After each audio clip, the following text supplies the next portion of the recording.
Hello, everybody. Hope everybody's doing good. This Saturday. Yeah, Saturday. It's raining, kind of nasty out here, and what kind of messed me up. I'm gonna try to set you back here a little bit.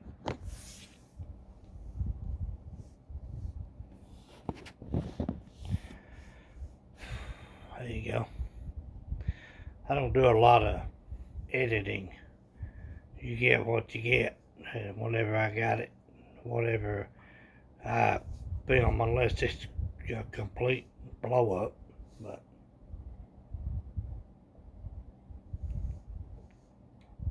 anyway, hope everybody's doing good. Thank you. I still got 31 subscribers and holding strong. But thank each and every one of you. And I get on y'all's, when I can and check it out. So I'm really enjoying that jazz music. Boy, yeah, that is amazing. I grew up listening to jazz and blues and bluegrass and stuff like that. B.B. King, Bobby Brown. There was a group or a guy and a girl that played in Dallas a lot. His name's Robert Lee Cobb. And Bobby Bland was down there one time. And I won't tell you what, that was, I'll never forget that. They tore up the stage, people. They were good. I really enjoyed that. But anyway, I was going to get out today, try to, I'm going to go for 2 miles just with my pack on. And I started to walk. And it was getting sloshy. In a real situation, I have been in that situation a few times. Anywhere from real hot to sleet, rain, snow, hail, wind. I hate wind.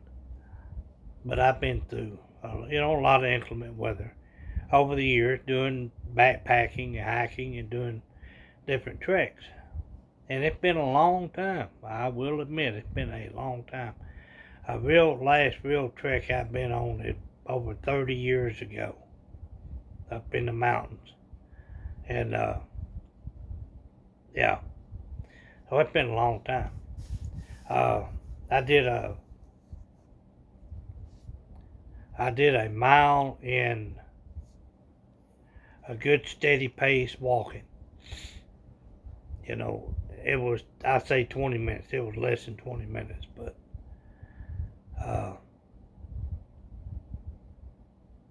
and I was comfortable. I was good. Didn't wear me out. Didn't put me under any stress or strain. So, hey, I'm good with that. So you take that, a good steady pace when you're walking. And I got the deal on my phone. It tracks everything from pulse to, O2 level, everything. These phones have just got it, everything anymore. But anyway, they got the tracking device, and it tracks your pace.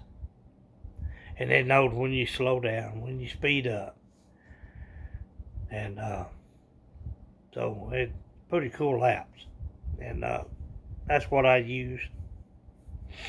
I slowed down significantly because my pack was trying to, I really don't know how to explain it. The pack needed adjusting. So I had to stop a few seconds, and do the old heave-ho, cinch it up,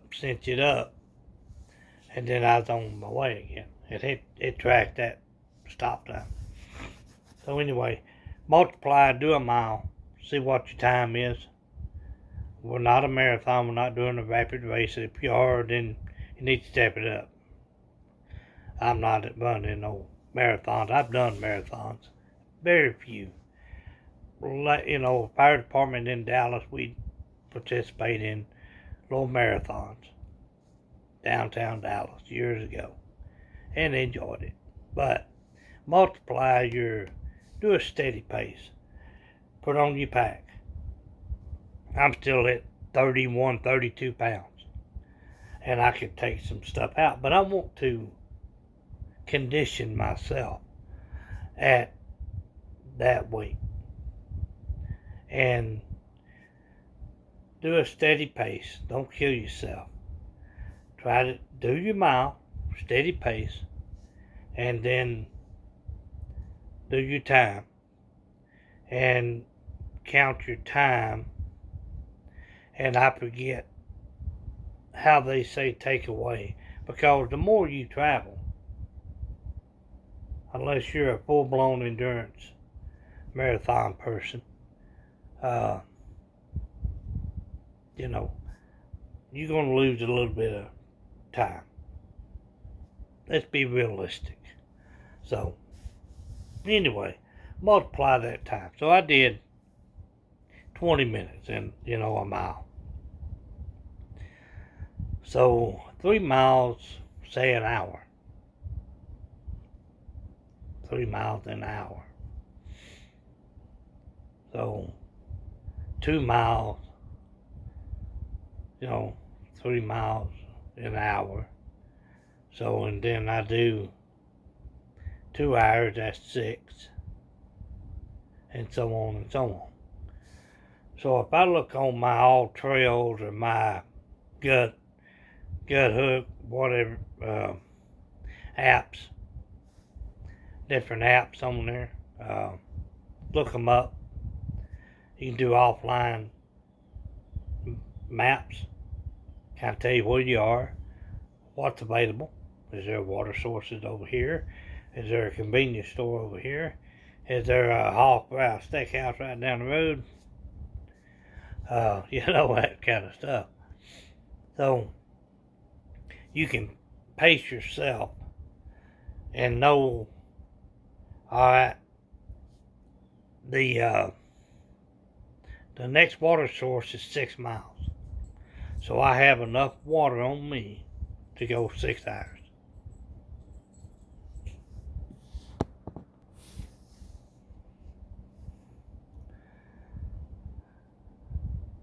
I love dogs. They hear things, sense things that we tend to miss. So he's still looking, so there's something, either somebody fixing to come in or somebody doing something. But anyway, 6 miles. You got enough water to go 6 miles. Okay. So hopefully you got your mini filter, squeeze filter, whichever one you got, some kind of purification. So you're going to go, 2-hour walk at your pace, and in 2 hours you'll be at a water source. Is that right? A mile, 20 minutes, 3 miles an hour, give or take. Do the math. So it's going to take me 2 hours to get to the next water source. Now, give or take, because you're going to have, flat, and then you got elevation. Going up a certain grade is okay. I'm going to tell you what, you got 30 pounds on your back, or more. Hopefully you got less. Then we'll talk about that. So, going down with that load on your back is harder on your body and can get you hurt quicker than going uphill. That's just facts. So, you're trying to lift and climb a grade and forward. You're trying to go down and keep from falling forward. Law of gravity. So, you got enough water, 2 hours, you'll have more water. You can do. Okay, you get your water.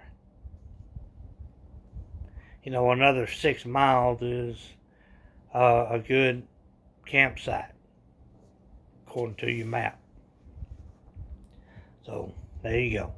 Got a little campsite. We're talking hiking, we're not talking bug out. I'm talking train endurance. Basic hiking. Doing short treks, long treks. So, another 2 hours, 6 miles, you'll be at a campsite. So, that's how you got to keep up with it. Now, you got your trail beads. I had some years ago, and I never used them. I'll be honest with you. I never used them. Never used them. So, and not that they're important, because if you're going in bug out, and you got your point, your object, and you're going down through there, and you got that object, well, you may need to come back this way. You may need to come back here. So you're gonna step off and count, and pull your bead, and go down there. You may just be wanting to check it out. Looks like a clearing down there. It smells like water. Could be something I could drink. Could be some fish. Could be some wildlife coming up there to get water. That's food. So on and so on. So your beads are good if you use them and know how to use them. I'll be the last one to tell you how to use them. I kind of remember, but you need to go and find Corporal's Corner. Check him out. Navigation, compass, beads, spot on. He breaks it down. He's a great instructor. The best I've seen in years. David is good. Real good. So them two are David Cattenberry. I can't think his name, but you'll know who I'm talking about. And real good instructor. I think it's Sean with Sean Kelly, Corporal's Corner. Spot on. Number one in my book. So, but endurance, training yourself. If you got to walk 10 miles through different whatever, a bug out, to get to your home base, your family waiting on you. Are you going to bug in or are you going to bug out? That's what these scenarios you got to run in your head. But you got to have endurance. You don't have to be a marathon runner. You don't have to be a sprint and all that. You just got to get from where you're at, point A, to point B. So, and you got to run that scenario through your head all the time. EMP, is it possible? Yeah, at any given time. It can happen. That's the wondrous electronics. Very vulnerable. If, say it's not an EMP, and you're driving, and hackers get in and completely screw the street lights up. There's no signal at all. People just doing what they doing. Can you drive your car in that type of chaos? Because you're just going to be sitting there. Because these idiots out here that just don't know what to do. They don't have a clue. And I'm sorry. That's just a fact. So, are you have enough endurance? Are you physically fit enough to go from your point to the home base with a pack? You gotta ask yourself that, people. That's what it's gonna be about.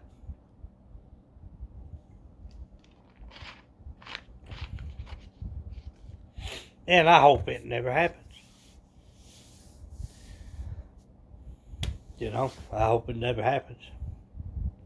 But having that assured feeling that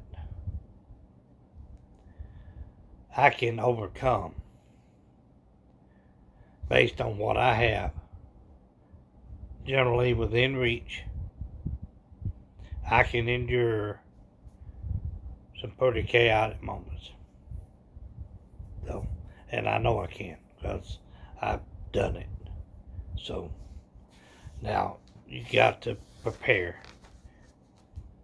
I preach that all the time. Prepare. Learn skills. Learn the basics. No pack. You got a knife. You got the P38. You got your sidearm if you LTC or see it, concealed hand, whatever carry. And that's all you got. A lighter, cigarette lighter. I carry one in my pocket all the time. And just things like that. There's probably all kinds of stuff about it. Big old fingernail clippers, knife, peppermints. Got to keep your breath smelling good. Another knife. Got my peacemaker right here on the side, all tucked in. So, but am I prepared for the weather? I'm not. I was thinking a while ago, I got my jacket sitting right there. I can grab it and go. I don't have a rain jacket stuck in my pocket. But I can fold up a contractor's trash bag and put it in the inside pocket. And there's your raincoat, a poncho. So, got my cell phone, keep it charged all the time. So it'll last me quite a while. I'm surprised at how long these phones last. So, but run them scenarios through your head. Learn some basic skills. Primitive skills are always number one. Primitive skills, because they come from nothing and making something and surviving. Make the things that make things happen. So, build your endurance. Run some scenario through your head. What if game? Do that. I was going to do some tarp shelter setups today. I chose not to. If I was in a survival situation, wouldn't be a problem. Rain doesn't bother me.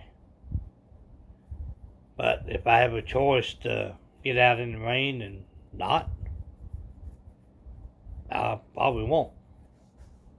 Of course, I was walking in earlier. I'm still a little damp. My cap dried out a little bit. Just doing stuff at the church. Setting up nativity scene, helping them do that, helping inside the church, getting rid of some trash, and it was raining. Just, and people are like, "You got a raincoat or no?" I said, "Yeah, it'll dry." So, big deal. But anyway, learn some skills, people. Hope you have a great weekend. And we'll see you next time. Put it down in the comments. Be nice. What other type of endurance, physical fitness would you do to help? So, be nice, and we'll catch you next time. Thank you.